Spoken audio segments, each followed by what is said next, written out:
right, folks. I believe I'm live. Just having a little bit of challenge here getting started. Please excuse my slight technical difficulties. I'll explain these in just a moment as I get started.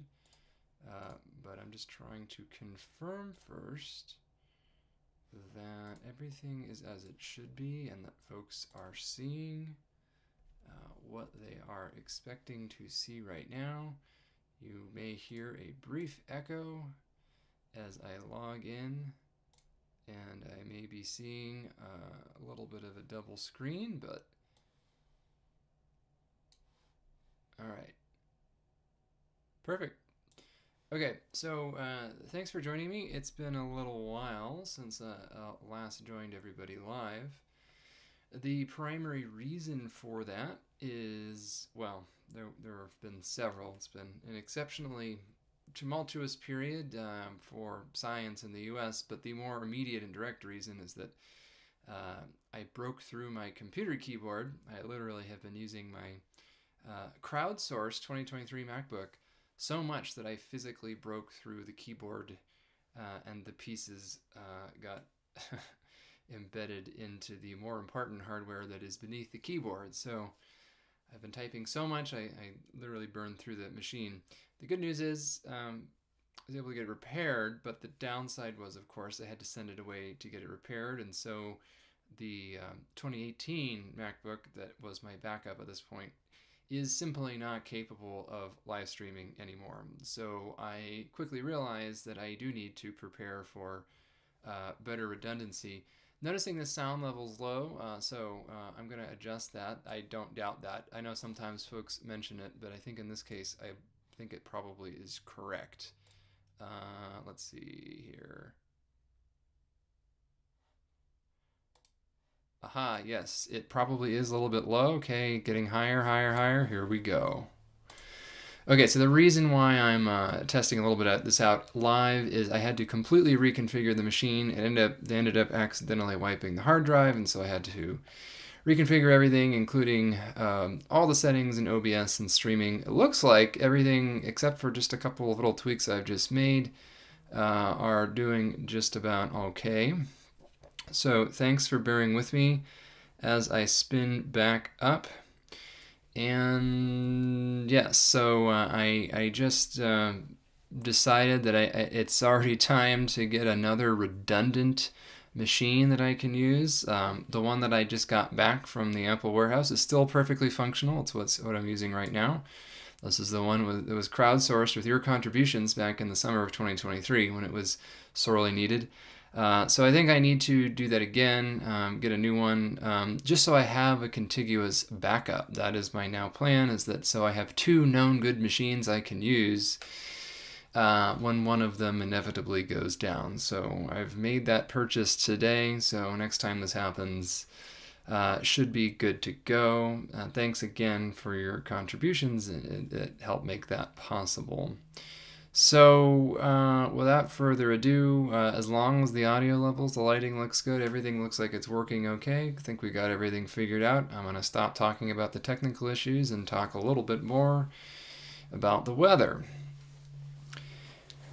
And I will return to conversations about national scale science and all of that in the near future. But today I was hoping to just take a breather, and for everyone else's sake, let's just talk about the weather. What has happened this winter so far, and the climate in the sense of where that falls in the context of recent decades and what might be coming next in the weeks and months to come. So I've pulled up some information that I'm going to be sharing on the screen as usual. I have a slightly better setup than I did before, so perhaps that will, at least in terms of my OBS configuration, it forced me to get a couple of different windows open. So hopefully that goes well. But mostly what I wanted to talk about were a couple of convergent realities in the world of California weather and water and climate, and also the broader Southwest.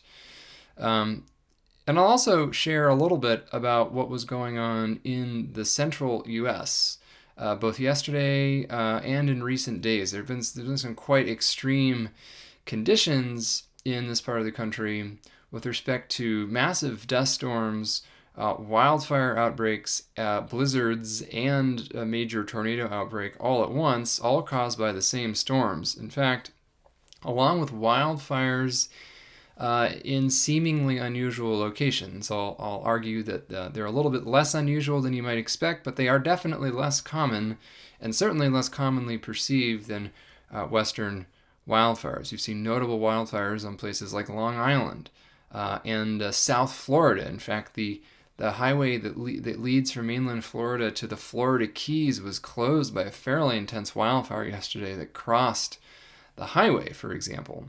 Lots of fires in the southern plains, quite damaging and destructive wildfires in Oklahoma, hundreds of homes lost there.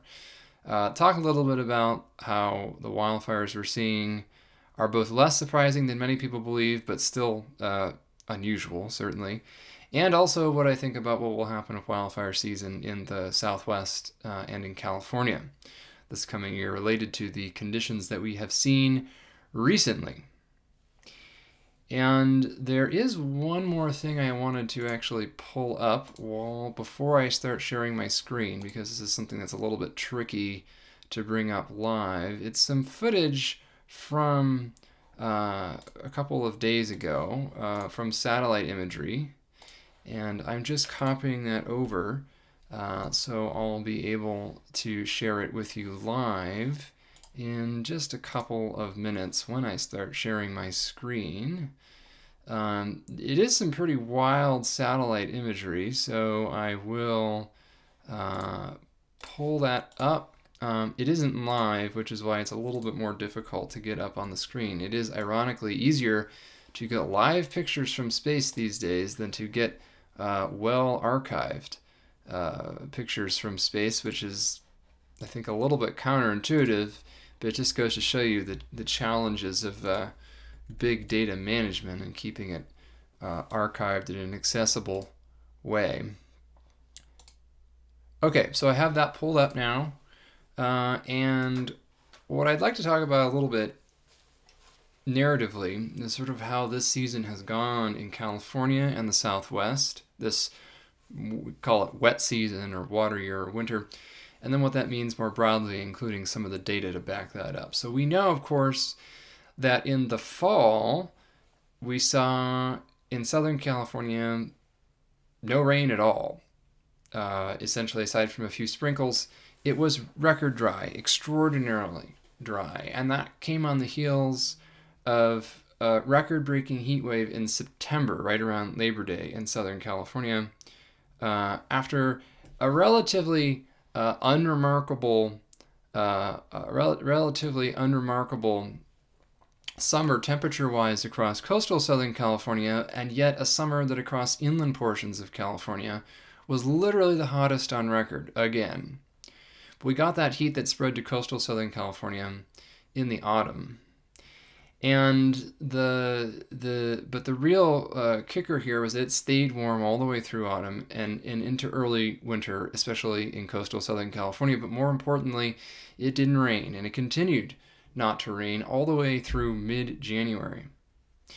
And that rain that didn't fall through mid-January, plus the unusually near record warm and atmospherically demanding from an evaporation perspective period that came before January, so from the late summer into the fall. In other words, the period where there was extremely high atmospheric evaporative demand or an extremely high vapor pressure deficit, related but not identical quantities, were at or near the highest on record for coastal Southern California. So not only did it not rain, not only was it much warmer than average over the period, with some cooler interludes, but much warmer than average overall, the atmosphere itself was also literally thirstier than it had been at almost any other point in recorded history in the same moment leading up to that early January period. And of course, we all know what happened in early January in coastal Southern California. The most destructive and deadliest wildfires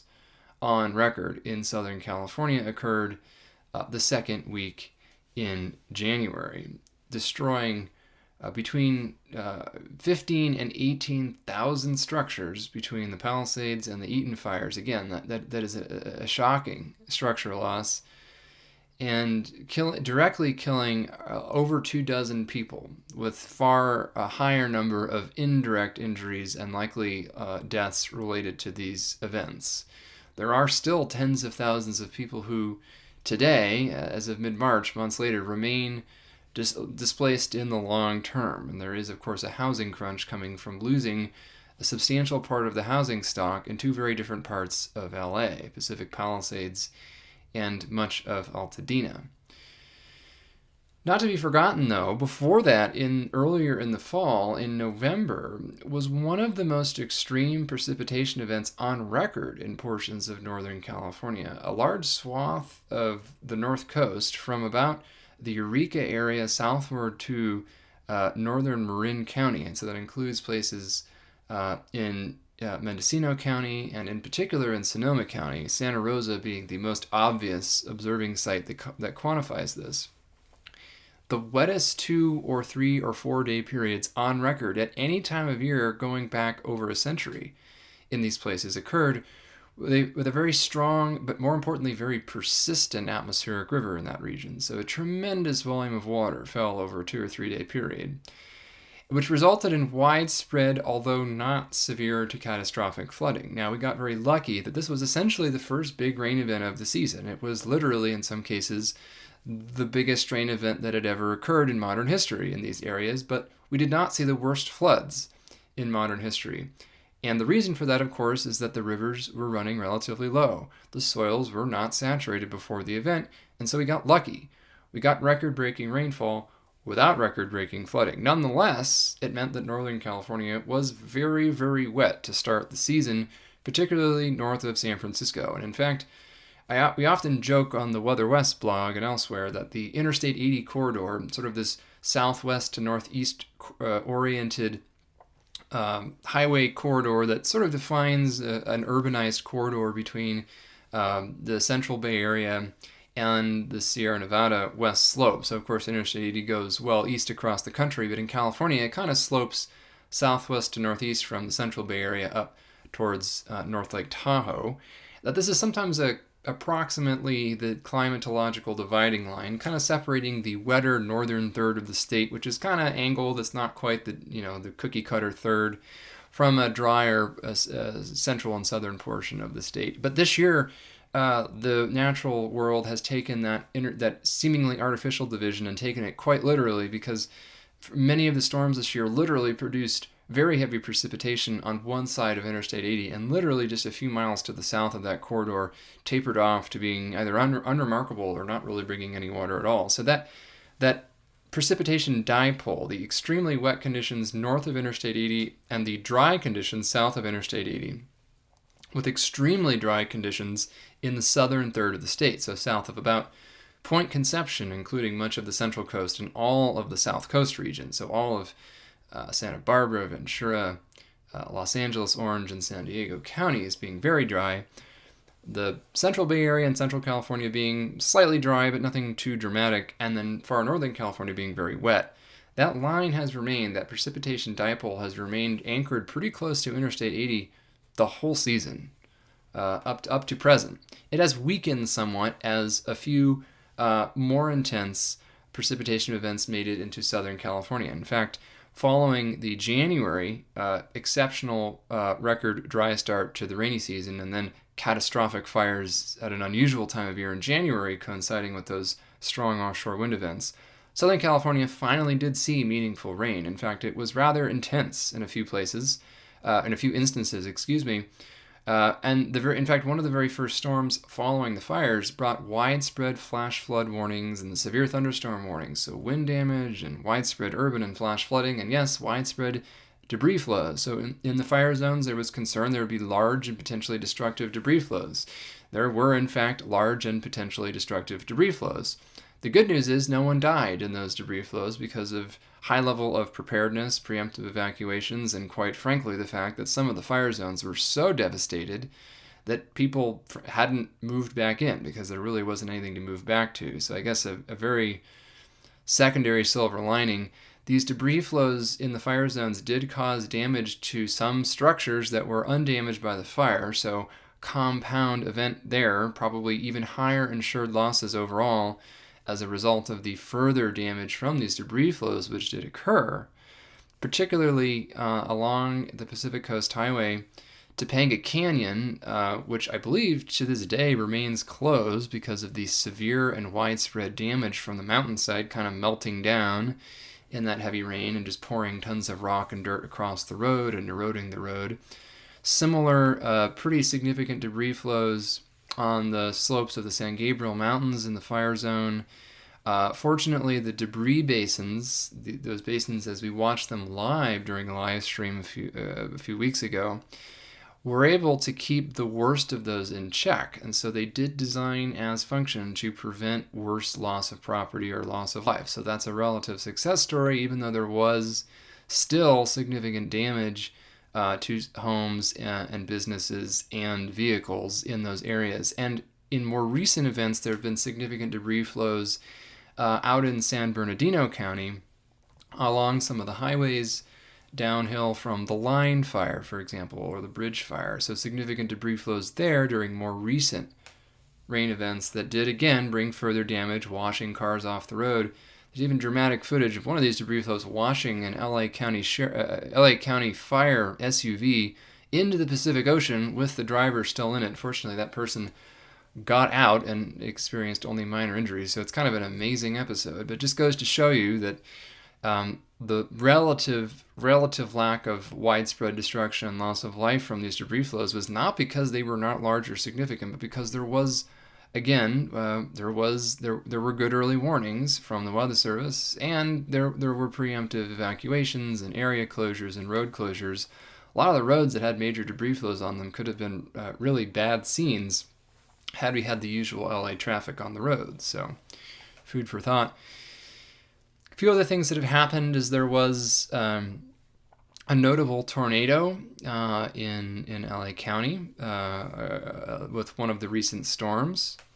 There have actually been a few tornadoes this year, one in Ventura County, one in LA County, and possibly then, as recently as yesterday or the day before, another tornado near Merced. These are notable because they occurred in populated areas and caused some damage. They're not so notable either for where they occur geographically or the fact that they're occurring in California at this time of year. California does have a couple of, you could call them mini tornado alleys. One of them is on the eastern side of the Sacramento and San Joaquin valleys, and the other indeed is in LA County, believe it or not. And so these are exactly where you'd expect to see a couple of tornadoes in California. And this is about the time of year when you'd expect to see them. From late winter into early spring is peak tornado season for California, such as it is. And so given the time of year, I would not be surprised to see another couple this year. Gotten a question recently, by the way, regarding these tornadoes and others in recent years. Are we seeing more tornado warnings in California? And the answer, I think, is yes, but that question is different than are we seeing more tornadoes in California? I do think we're seeing more tornado warnings because the kind of systems and storms that have historically produced tornadoes in California often went without tornado warnings historically, but still managed to produce tornadoes on occasion. So I think that the Weather Service has gotten better at issuing these warnings, partly as the public has gotten more attuned to these, and also as populations have expanded in California's mini tornado alleys. There's always been a lot of people in LA, of course, for the past 50 plus years, but the Central Valley has seen significant expansion of population centers, and so there's more people to observe the tornadoes and report the funnel clouds. That helps get the warnings issued. There's better recognition of using Doppler radar to warn on radar, as it's called, looking for those rotational couplet signatures, so more of the storms that might produce a tornado get warned before one actually hits the ground, which is generally a good thing. It also means that some storms that could produce a tornado but ultimately don't, that never would have received a warning historically, still get one today. And of course, there's better confirmation of tornadoes today because everyone's got a high definition camera and camcorder in their pocket at all times, and so that whatever tornadoes do occur tend to get documented more often than used to be the case. So tornadoes do occur in California. They're usually on the weaker side. They're not like generally as strong as tornadoes in the Midwest because the ingredients for producing them are not as extreme, but they definitely do occur. They can be significant when they intersect with population centers. And there is perhaps some evidence that we could actually see more severe thunderstorms conducive of producing tornadoes as the climate warms. That's a little bit speculative. There's been no specific study on that in California, but there's at this for Mythbusters, and I have happened to be rewatching some of the early seasons of Mythbusters lately in the evenings while I answer emails. So I'll go with plausible on that potential myth that we might see more an increased tendency towards severe thunderstorms capable of producing tornadoes, but no one has demonstrated that clearly, and I think it's too noisy of a trend to be able to discern from historical patterns, especially because the warnings we see are a function both of actually having tornadoes and the Weather Service becoming more inclined and more able to issue warnings for those that do occur. Terry mentions in the chat that Scotts Valley, again, this is in the Santa Cruz County, relatively high elevation. That was one of the more significant California tornadoes in recent years. That occurred earlier this season, of course, and produced considerable damage and injuries. And it is unusual for California tornadoes to produce injuries. So there haven't been an extraordinary number of tornadoes in California this year or in recent years, but interestingly, the societal impacts and the damage from them has been very high relative to historical norms. Historically, a lot of these tornadoes would occur out in a farm field or in someone's orchard in the Central Valley, and you'd get 50 almond trees might get blown down and some fencing, maybe an awning or something, and that's about it. Some of the event in Santa Cruz County earlier this season was a lot more consequential than that. Significant damage, significant injuries, flipped vehicles with people in them. And also a couple of the tornadoes we've seen down in coastal Southern California. The tornado in Torrance a couple of years ago, and even the one that occurred last week did produce notable damage in terms of large trees down, power lines, cars crushed by trees. So it's definitely not something you'd want to be outside in, and I do think it's something that's been a little bit underemphasized historically. But that's about enough time on tornadoes for now. If there's enough interest, I can do a California tornado session later. But that's sort of where we are right now. So we've had a season of incredible ups and downs, this extreme precipitation dipole, a not extraordinary number of tornadoes, but a highly unusual level of tornado-related impacts in terms of damage and injuries in California. The worst wildfires on record in terms of loss of life and number of structures lost, and probably the costliest wildfires ever to occur on Earth from an insured loss perspective in LA County, then followed by widespread flash flooding and debris flows, and a whole host of other impacts, in the context of which Southern California remains, for the season to date, far drier than average. In fact, many places still haven't eclipsed the 50% of average mark in terms of precipitation. So now I think it's time for me to share some imagery. So bear with me while I share my screen briefly. Hopefully this works as intended.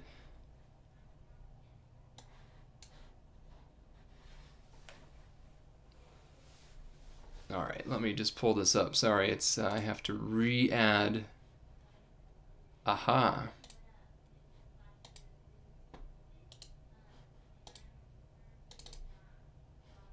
I have to add a new source, which is my my screen capture.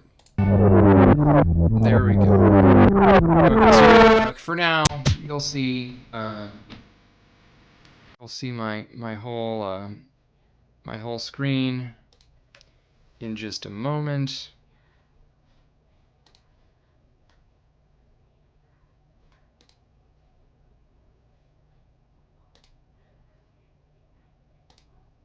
Bear with me. Take just a second here. Get this up.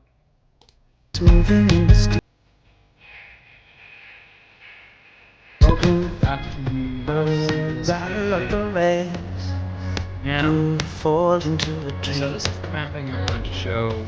I can't see the sky. moon goes racing by on another sleepless night. So you speed into daylight.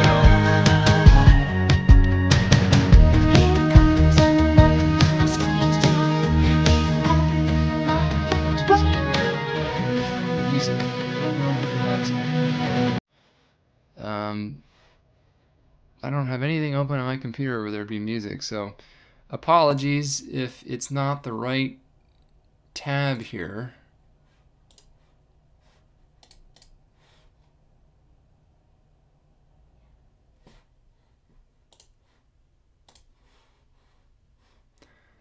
All right, I'm not sure what's going on here with this. Give me a minute here. As promised, the tech issues are not fully resolved here with the challenge of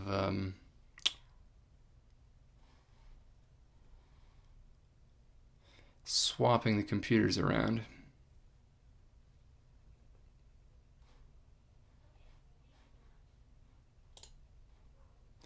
So let me just make sure this is the right. Okay, so this should be the right window.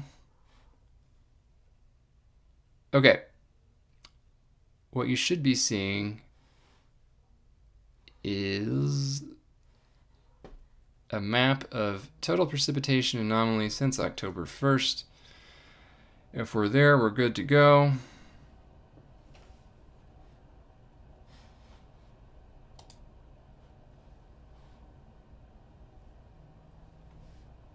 All right. Sorry, folks. It's just been a little bit of a mess lately. All right, so here is what I was trying to get to the whole time. The precipitation dipole continues, and I just realized that I have not reinstalled my drawing tool on this functionally new computer, so I will have to do that later. So just follow my slightly less optimal cursor. But my point is, you can still see the Interstate 80 corridors roughly in this region, and that dipole persists. There's still a lot of blue and green up in the northern third of California, representing, again, since October 1st, well above average precipitation from the San Francisco North Bay up to the North Coast, and in particular, northeastern California, the plateau region, where precipitation locally has exceeded 200% of average, so it literally doubled the average seasonal precipitation up here. There's been significant flooding on the Pitt River, for example, so far this year.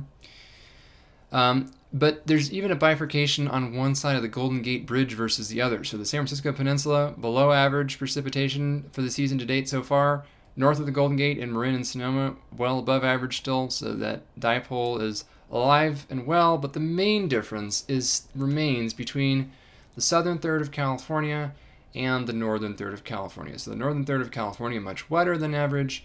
The southern third remains much, much drier than average. In fact, parts of LA County, again, are still below, even with these recent debris flow and flash flood events, below 50% of average for the entire season to date. And nearly all of Southern California is less than 70% of average. But there are still pockets, most of the region is still only in the 50 to 60% of average range for the season to date. So that's really low. And unfortunately, that might be about the best we get.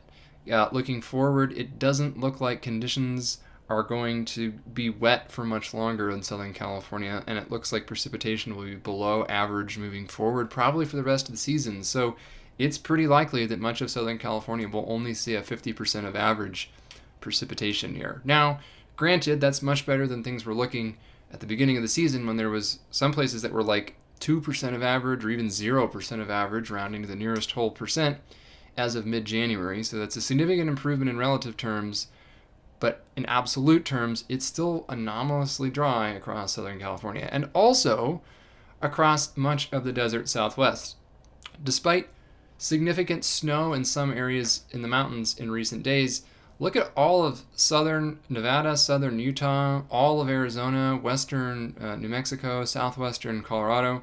This whole region, which essentially outlines the lower Colorado River watershed footprint, remains extremely dry for the season to date. In fact, a lot of portions of the region, again, remaining, most of the region, under 50% of average. Now, the Southwest is a little bit different than much of California in that there are 2 rainy seasons each year. There's the winter rainy season, which comes from winter storms, which you'd expect. They come from west to east. There's also the summer rainy season in the form of the North American monsoon, but that doesn't usually begin till July. The spring is often very dry in the Southwest, and so we're actually very dry heading into an even drier season. Different story east of the Rockies, but in this region, extraordinary dry conditions continue. In fact, if we look at the precipitation percentile, so not the absolute percent of average, but the rank historically, what we find is that Southern California is no longer in extraordinarily rare territory. So it's in the driest 10 to 30% of years, which is notable, but not historical or record-breaking. But if we look at Nevada and Utah and Arizona, this is actually the singularly driest rainy season to date on record in some places. So Las Vegas or Phoenix or St. George, Utah, those kinds of places. So that's quite remarkable in these regions. Similarly, there are parts of northeastern California, remote northeastern plateau pockets, where this is actually close to, if not the wettest season on record. And that's true up in eastern Oregon, too. So ironically, on the dry side of Oregon, east of the Cascades, the desert part of Oregon has been really wet this winter. This atmospheric river axis persisted up there. Now, we've seen both really warm and really cool temperatures at times, as you would expect in any given winter. But overall, temperatures this winter across the West have, you guessed it, been warmer than average, significantly warmer than average in some places, although far from record-breaking in most spots. What's really notable, actually, in this is the central and southern Sierra have been much warmer even than the recent average. So keep in mind, these temperatures are a 1991 to 2020 average, meaning that this already has all of the global warming up through 2020 baked into the baseline. So this means that the central and southern Sierra, for example, have been several degrees warmer this winter than even the recent warmer climate-changed baseline. In fact, all of the red areas this winter have been warmer than our already warmer baseline from the last couple of decades. So this is actually saying quite a bit.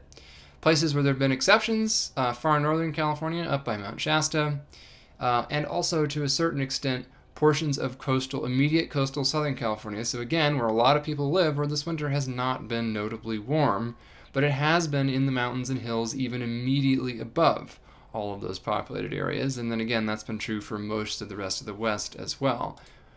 But if we look at the mean temperature percentile, it has not been as extremely anomalous this winter. So again, warmer than average almost everywhere, with some parts of New Mexico and Arizona, for example, experiencing among their warmest winters on record, maybe a couple portions of the Coachella Valley in southeastern California, but generally speaking, a warmer than average but not exceptionally warm winter across most of California and much of the West. But still, just gives you a sense of our shifting baseline syndrome,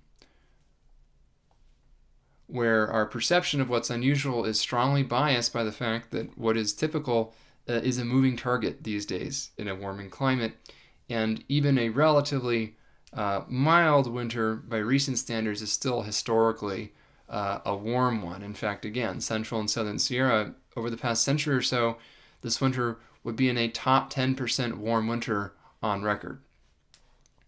And that does include all of the cold spells, for example, that you've experienced. The last thing I wanted to bring up, and I don't even know, and this is actually, I hadn't seen this yet. I'm a little bit surprised by how stark this is. This is the vapor pressure deficit percentile. So essentially measuring the unusualness of the thirstiness of the atmosphere since October 1st. And again, a lot of this is driven by that really dry fall and early winter period. But even if you include all of the recent storms, this has been the thirstiest atmosphere on record for this time of year across a large portion of the interior of southern and central California, Nevada, Utah, Arizona, New Mexico, anywhere in dark brown. That's pretty surprising, which means that not only has the air been warmer than average to a certain extent. Not only has precipitation been below average in general in this region, but the atmosphere itself has been demanding more water. So there's been a larger gap between how much water could be in the air and how much is actually in the air than any previous winter on record in most of these brown regions. And so again, that is setting the stage for what I wanted to show next. Just checking in on the questions here. All right, so what I want to do is look forward a little bit. And my preferred way to do that these days is via the Copernicus Super Ensemble. This is freely available, by the way, so you can see the URL since I'm sharing the screen. But what you really want to be able to parse is that this is, as is indicated here, by Super Ensemble, I mean it's an ensemble of ensembles, meaning that it mixes together 1, 2, 3, 4, 5, 6, 7, 8 different individual ensembles, seasonal predictive ensembles from different meteorological services around the world, and blends them together in a way that I think is really helpful for understanding. By the way, the American contribution here is through NCEP. So as you can see, these are models from different parts of the world. I'm not even entirely sure what all of these are, but ECMWF is, of course, the broader European consortium. The Met Office is the UK Meteorological Service. This is obviously France's meteorological service. This is the German Weather Service. This is the Japanese meteorological. So anyway, this is looking forward from a prediction made in March. So this is recent. This is using initial conditions from just a week or so ago. This is looking into April, so next month, and what we see is a big honkin' ridge across most of the U.S. It's a little bit hard to sometimes interpret what this means because in a warming climate, the atmosphere geopotential heights increase everywhere.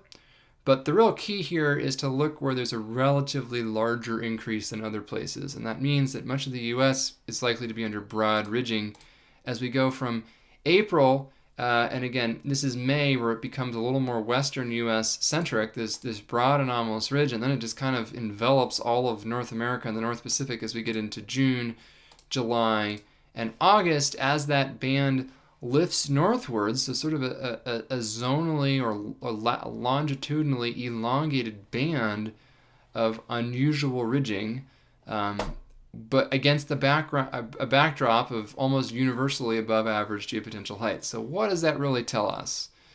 Well, let's look at a different variable to look a little more closely. So now these are the projected surface temperature anomalies. So how much warmer than the recent average would conditions be using these same models for the same periods? And again, this is looking forward to April. This is suggesting that there will be extremely anomalous warmth across the central and western U.S. in April in association with that really anomalous ridge. This is a very strong signal, by the way. It's unusual to get such a broad region of greater than 2 centigrade or greater than 4 or 5 degrees Fahrenheit on a monthly basis on the ensemble mean across a wide region. This is a very strong anomalous heat signal. As you can see, it's centered over the Southern Plains, Eastern Rockies, Four Corners region, but it does extend westward into California, particularly central and southern and interior California in April. And as we go into May, this signal actually expands even further into California and more broadly across the central U.S. And you just kind of get this amorphous, gigantic blob of well above average projected temperatures across all of the United States, lifting northward a little bit across the northern tier, extending up into the Pacific Northwest and western and central Canada as we get later into summer. But the other thing I want folks to notice is that for the first time in a few years, the models are suggesting that even the offshore water region of California will end up being warmer than average. I think this is a signal that we might not see the cool coastal conditions later this summer that we've seen in a number of recent years, with record warmth inland, but much cooler and milder conditions near the coast. That may be less true this year than in some recent years. And here we go with respect to precipitation. I know this is not what folks in Southern California and the Southwest want to see, but this is a very strong tilt, particularly across the interior Southwest, but also extending into Southern and Central California, of below average precipitation for the month of April. We're already seeing some initial indications of that in the long range 2 to 3 week outlook with the operational models, so I don't really see any reason to doubt this. As we go into May, a similar picture with that dry signal continuing across Central and Southern California and across much of the interior West and Southwest. Interestingly, as we get into summer, of course, coastal California doesn't really get precipitation this time of year anyway. I would kind of ignore the green here. It's a very low baseline. That's probably just showing some model drizzle. But what's interesting is right now there's no consensus about the North American monsoon. There's no signal in either direction for above or below average precipitation during the peak of the monsoon season. So that is interesting and suggests that the summer could be a bit of a wild card over the interior West with no strong signal pointing in either direction in terms of precipitation, but a very strong, warm, anomalous ridge signal. So it could be warm with desert thunderstorms or warmer and drier, but there's no real clear indication right now. We can't really lean on ENSO predictions because we're still on the wrong side. That's what's called the spring predictability barrier, where it's still too early in the season for initial conditions to be sufficiently predictive about what's going to happen in the season to come. So we don't really know what's going on with ENSO, but it does not look like there'll be either a strong La Nina or a strong El Nino occurring this summer, so we don't really have that to point to. So just going back again to the fact that we have a pretty strong signal that we're going to have a hot and very dry spring across much of the Southwest and the West in general, continuing into May or June, with exceptionally warm conditions the same period. Not much of a signal for summer monsoon precipitation at this point, but a continued warm signal. What does that mean in terms of drought risk? I think that means that across the interior Southwest, this drought will very likely intensify.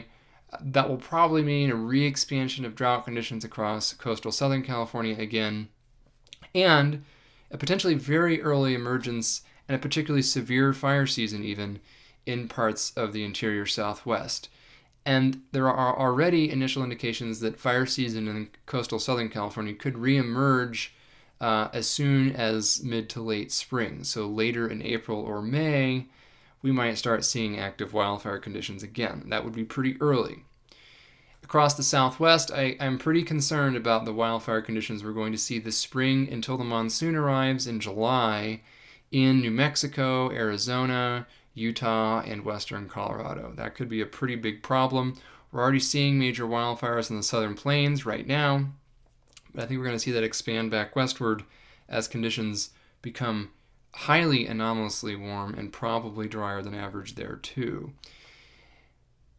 And then we get to Northern California, so I think I'm actually going to stop sharing my screen for that portion of the conversation once again. So let me bring that back up. Hopefully I'll do it correctly this time.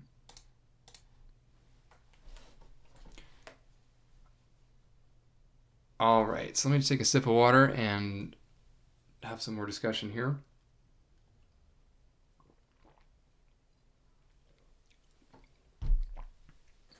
So what we know is that California in general is not experiencing a multi-year drought at present. This is particularly true across Northern California, but it's also true even in Southern California, despite the historic wildfires, despite the driest start to the rainy season on record there, and despite a historically thirsty atmosphere this winter.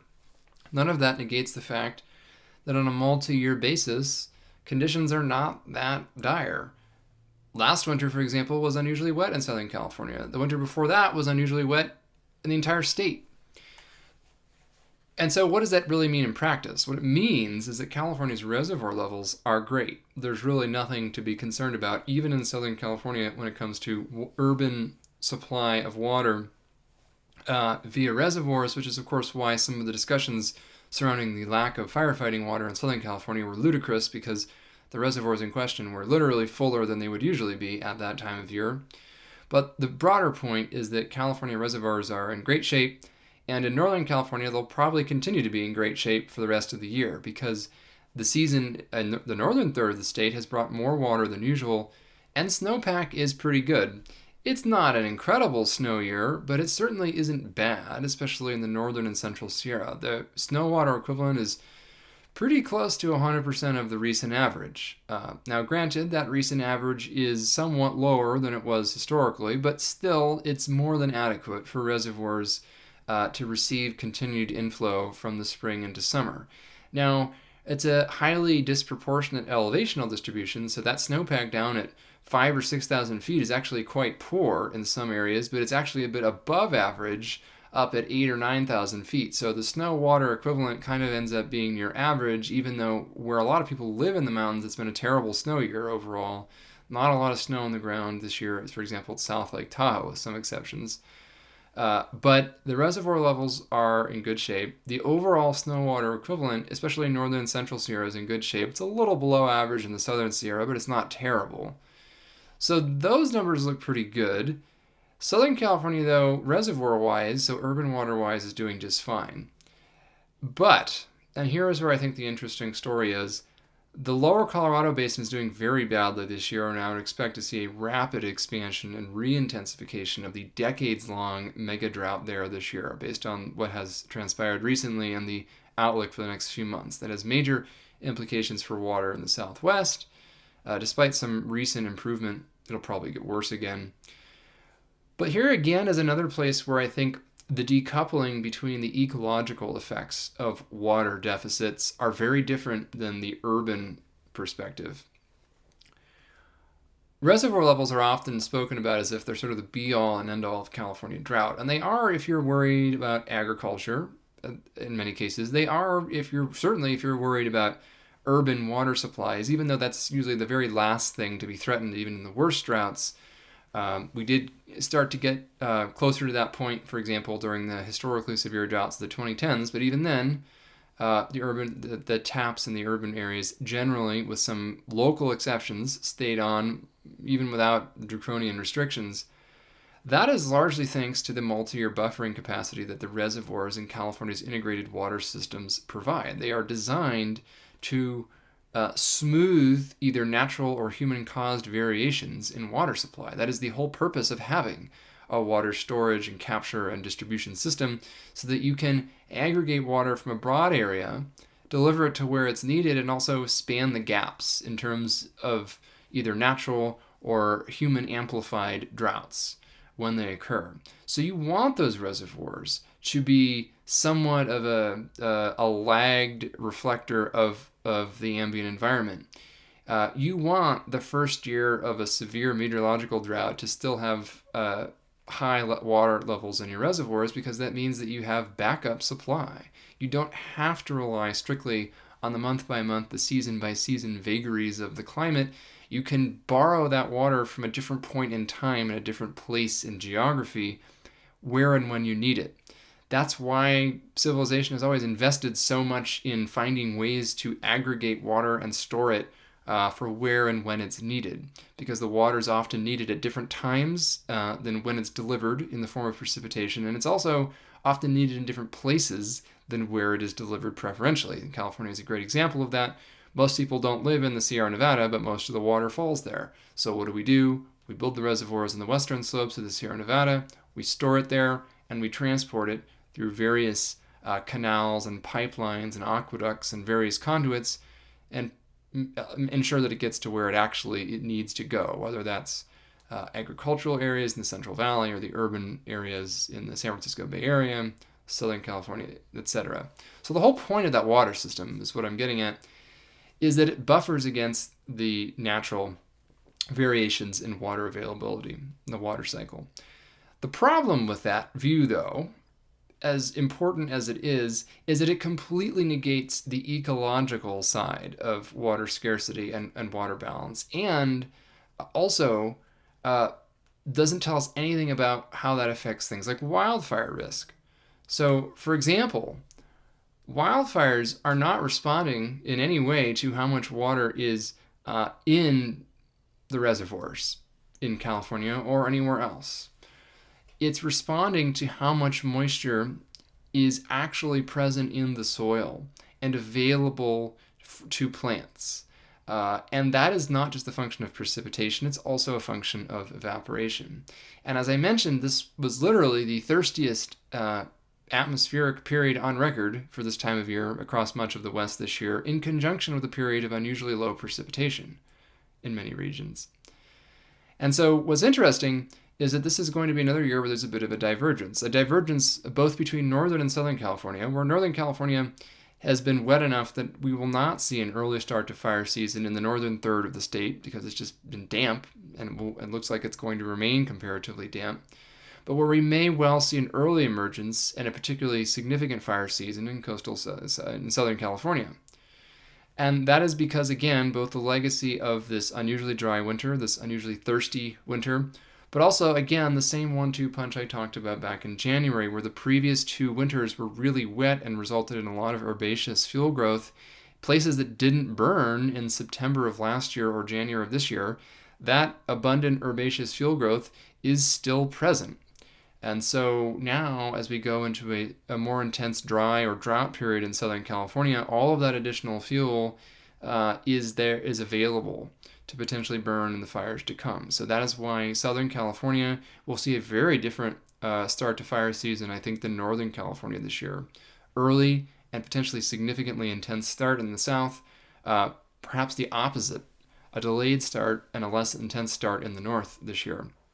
The interior southwest, so thinking about the Four Corners region in particular, Arizona, New Mexico, southern Utah, could be in for a really rough start to fire season, beginning really even imminently in the next few weeks as that severe drought re-expands and that really anomalously strong warm signal in the seasonal ensemble predictions potentially comes to fruition. We're already seeing some initial signs of that in the next 2 to 3 weeks popping up in the long range indication right now. So I would expect to see an early and severe start to fire season in the Southwest, and that does include Southern California. I would not necessarily expand that to Northern California, at least in the early season. But what we might see in Northern California, and potentially even extending into parts of Pacific Northwest, where it's been unusually wet this year. Remember, in the grasslands and the brushy and sagebrush type dominated environments in eastern Oregon and northeastern California, for example.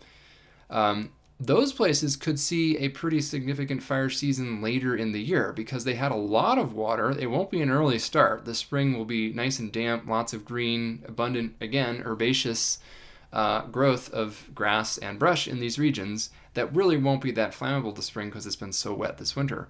But if that really anomalously warm signal across the interior west does indeed extend across the interior of California, northeastern California, eastern Oregon, maybe even eastern Washington later this summer as we get into June, July, and particularly August, as appears to be likely, what we could see is another version, a flavor of that wet to dry whiplash that we saw in Southern California that helped set the stage for the fires this past January, where we have a really wet period followed by an extremely hot period. And my colleagues and I have increasingly identified this as an additional flavor of climate change amplified wildfire risk, which is to say, it's not just the historically severe droughts that produce the worst fire conditions. That's often true in dense forests, for example, where they are known as what is moisture limited, where forests are often not dry enough to burn very intensely, and the moisture becomes a bit of a limiting factor, but once you dry them out, they tend to burn intensely. Contrarily, in many other ecosystems, grasslands, woodlands, so mixed trees and grass and brush, shrubland type systems, you often have the opposite effect where you need that precipitation to add fuel, literally additional biomass through a bunch of additional growth, and then you need a really hot and or dry period to dry it out. But increasingly what we're seeing are increasingly rapid sequences from very wet conditions to extremely hot and dry conditions. And so we may see that unfold later this summer with a particularly severe mid to late fire season across the northeastern interior of California, for example, like grassland, shrubland type ecosystems. Same thing true east of the Cascades in Oregon. Again, potentially a pretty significantly severe fire season across the northern and western Great Basin where it's been really wet this winter in that atmospheric river corridor, which result in a lot of additional grass and brush growth. But now a strong expectation that the mid to late summer will be really, really hot, much hotter than usual. That's the kind of signal that I would look out in that region. What happens to fire season later in the summer in the interior Southwest? Well, that will somewhat depend on the monsoon, and there's no clear signal there. So it looks hotter than average. That would tilt us towards a more active fire season. But the lack of a strong monsoon signal tells me that it might be one of those years where we see significant fires, but also significant rain events. And how much of we see of each kind of depends on the overlap. We'll have to see about that. But the two areas that really stand out to me are April through June period, greatly elevated fire risk, Arizona, New Mexico, and maybe Southern California, particularly concerning Arizona and New Mexico. And then later in the summer, the northern and eastern interior of California, eastern Oregon, the northern and western Great Basin, as that wet additional grass and brush growth period transitions to a really hot period. That's kind of what I'm thinking in terms of the fire season out west right now. We'll see how that develops. But the other thing I want to talk about in terms of fire, well, just to fully conclude that, I just wanted to show how, or to illustrate how the water levels in the reservoirs, that only tells us about one type of drought, very human-flavored, urban and agricultural-centric drought. It does not tell us a lot about the way that the ecosystems or that wildfires are going to respond to episodes of aridity or sequences of wet to hot cycles in that progression. And those are often look very different. So we could see a very severe fire season in some places this year, for example, where reservoirs are actually above average, for example. There's definitely not a one-to-one correlation there. And in terms of fires, I was talking about fires in unusual places elsewhere around the country, and actually the world. There's a couple that I'll mention since I was preparing a couple of upcoming wildfire-related talks, and there have been actually a lot of recent anecdotes that I think illustrate this. This will probably push me slightly past the hour, so that's no problem with me. By the way, I forgot to do it at the beginning, so I just want to acknowledge, again, Riask for sponsoring this channel. Riask is a company, a climate tech company that's rethinking extreme weather risk in a warming world and helping companies to quantify that. So thanks again for being a sponsor of the channel. I'll get back more into the groove of it. It's amazing how much how much of the speaking off the cuff for an hour attenuates when you don't do it for a week or so.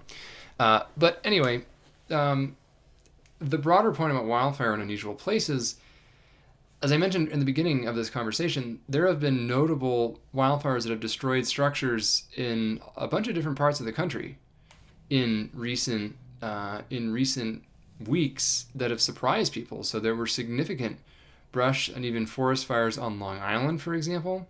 I commented a little bit on that when it occurred because I happened to be on Long Island back in October, and one of the things, I had never been on Long Island before, and what really struck me is that, and for those, just for a quick geographic primer, Long Island is unsurprisingly, a long island that essentially extends from the eastern portion of the New York City metro all the way eastward.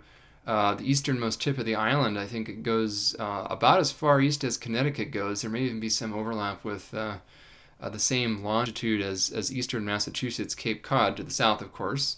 So it's a southwest to northeast oriented island that has both significant population centers and also a significant extent of pine forest, known as the Pine Barrens. There's also pockets of shrubland as well, and it's actually quite densely vegetated place. It's a pretty wet place. It's a marine environment because you are, of course, surrounded on virtually all sides by water, and the water there is, by the way, much warmer than the water off the coast of California most of the time.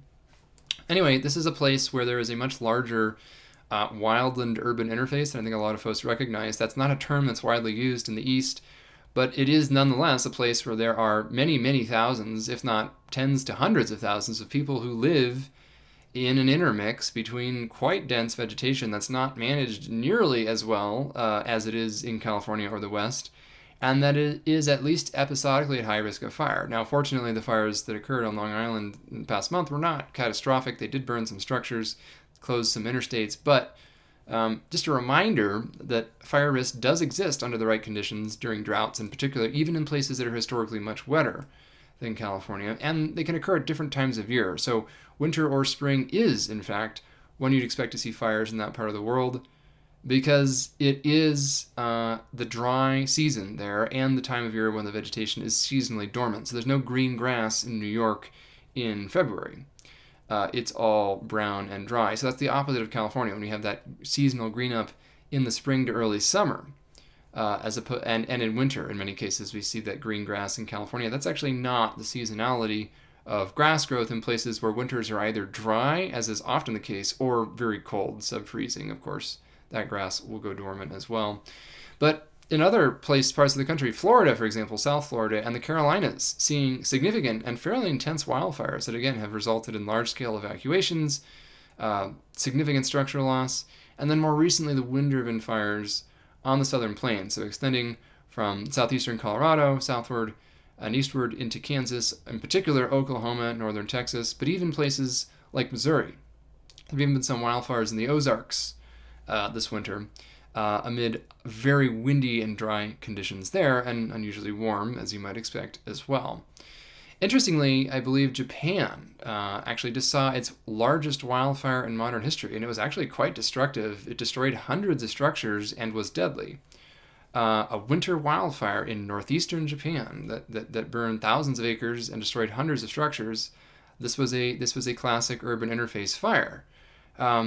With strong winds during an unusually dry period in winter. Again, all of these fires, interestingly, except for the ones, of course, in Oklahoma, are fires burning in winter in unusual places near oceans, which is worth noting that the ocean by itself does not mean that you're at lower risk of fire. If the vegetation is dry enough and the winds are strong enough, it can be off to the races just about anywhere. The other interesting thing is that a place like Japan does not have, for example, a wildland firefighting force per se, because wildfires there were usually not very significant historically. They were rarely threatening, and usually they're quite manageable or just not that common to begin with. But it is a country where there probably will be more wildfires in a warming world, again, as the atmosphere becomes thirstier, and it makes it easier for forest and brushy environments to dry out to critically dry levels. And the winds come along, there's some sparks from human activities.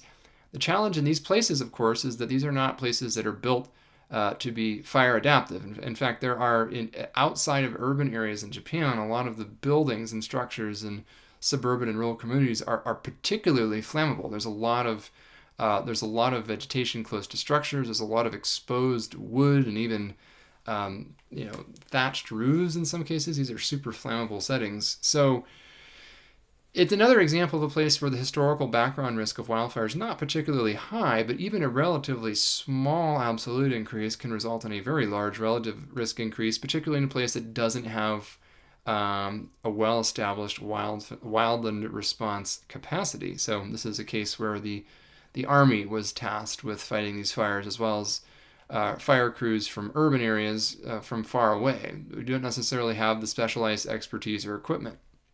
So that's something I think that's an interesting topic for further discussion.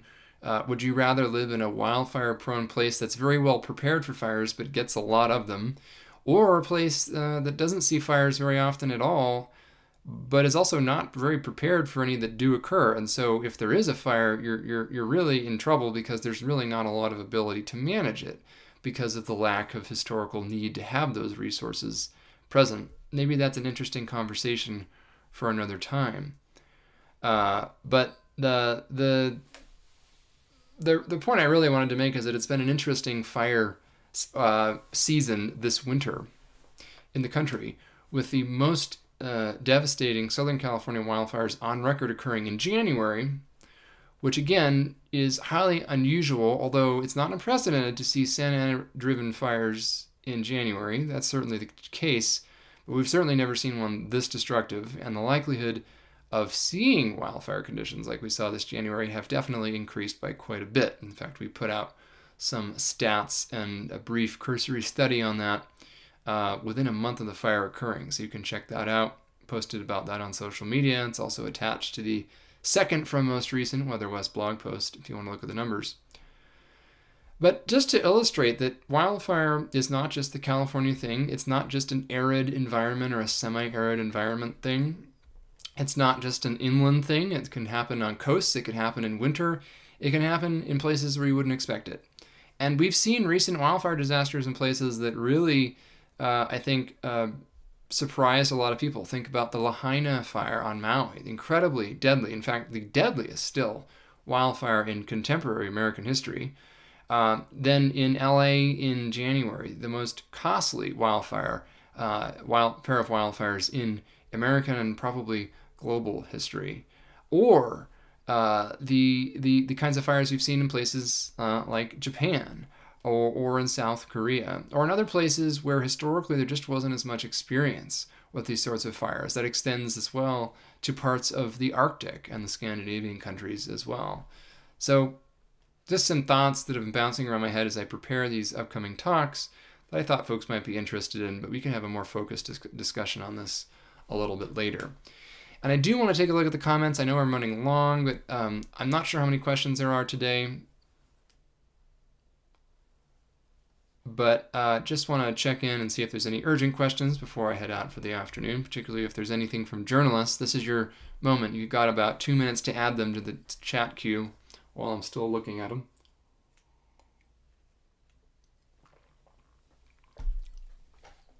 Murray mentions maybe we should move Interstate 80 farther south. Very funny. I think the joke being that it might affect the location of that wet or dry dipole. Yeah, sorry about the tech issues and the the background music earlier. I just legitimately don't know where that was coming from. I think YouTube opened YouTube Music or something and started playing a radio station, something like that.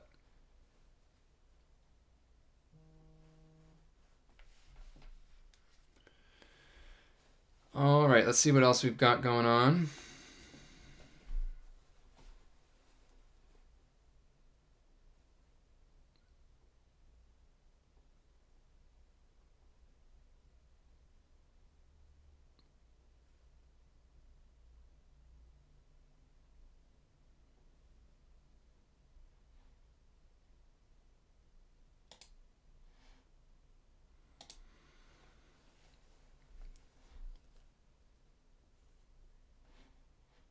All right. Well, it's a bit of a light question day, although it's actually been a pretty well attended session. So glad that what I was saying was interesting enough to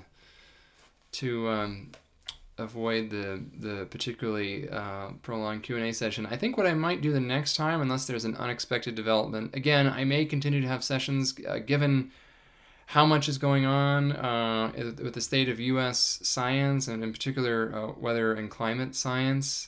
I may have sessions devoted to that periodically, but I do want to keep the primary focus of the channel, of course, weather, climate, wildfire, and related things. So hopefully today helped us get back to that for a while.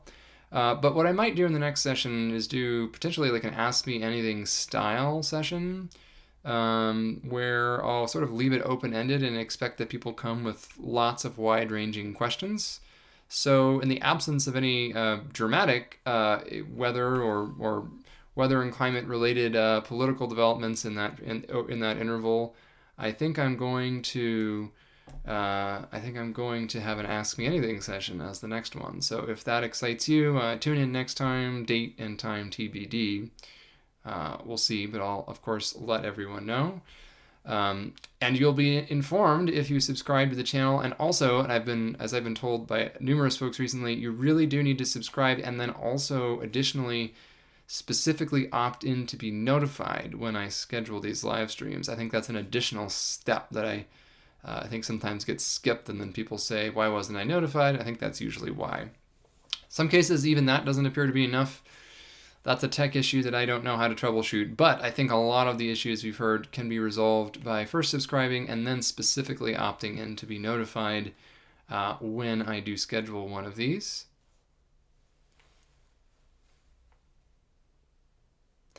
And I think that's about all I've got for today. So hopefully next time, not so many tech issues. As I mentioned, I am in the process of procuring a known good backup device, which I guess that'll probably become the primary one, and the one I'm using now will be the backup device, so that there will not be future gaps in the live streams because I had to send a computer in for repair of the keyboard that I have broken through, because I do expect that to happen again. That has now happened on the past 3 laptops I've owned, which apparently is a very unusual problem. Maybe I just have particularly heavy fingers. I don't know. Maybe I just use these 2 within an inch of their lives. In any case, hopefully that particular technological issue will be resolved sooner rather than later, and we won't have any moving forward. So thanks for joining me. Thanks for bearing with me through the technical difficulties. Please do subscribe to the channel. It's been growing quite considerably over the past few months. Understandably, some of that is the scope of what has transpired in Southern California with the fires, but hopefully many of you who joined for that reason find the other content on this channel worthwhile and stick around. So thanks for that. And I think I'm going to call it an office hour.